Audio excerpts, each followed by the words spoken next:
Danışır Bakı. Saat 20:30 dəqiqədir. Bəli, mən bu saatda pesto pasta hazırlayıram. Yəni bildiyimiz makaron, sadəcə İtalyan sayağı. Sual verə bilərsiniz ki, bəs niyə bu saatda makaron? Çünki evdə kükü bişib və mənim qızım kükü yemək istəmədi. Hər nəysə, burada da makaronun qablaşmasının qapağının bu cür açılıb daha sonra bağlanmağını göstərirəm. Düşündüm ki, bəlkə bilməyənlər də var. Gəlin etiraf edək ki, bir Azərbaycanlı kimi bütün makaron növlərinin tam bişməsini gözləyirik. Əslində olan isə hər makaronun arxasında onun neçə dəqiqə bişməsi göstərilir. Yəni, bəziləri bərk bişərsə heç də təəccüblənməyin. Makaron bişdikdən sonra öz suyundan bir çömçə əlavə edib pesto pastası ilə qarışdırırıq. Siz bu pastanı evdə, ev üsulu da hazırlaya bilərsiniz. Bəlkə də yeganə makaron bişirilmə üsuludur ki, heç bir ağırlıq vermir, çünki tərkibində heç bir yağ yoxdur. Bu yeməyin olmazsa olmazı isə mənə görə burrata pendiridir.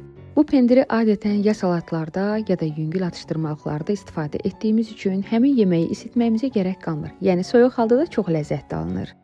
Beləliklə pendiri əlimlə parçalayıb makarona əlavə edirəm, daha sonra yaxşı-yaxşı qarışdırıb biraz da duzunu əlavə edirəm və salam. Yeməyimiz hazırdır.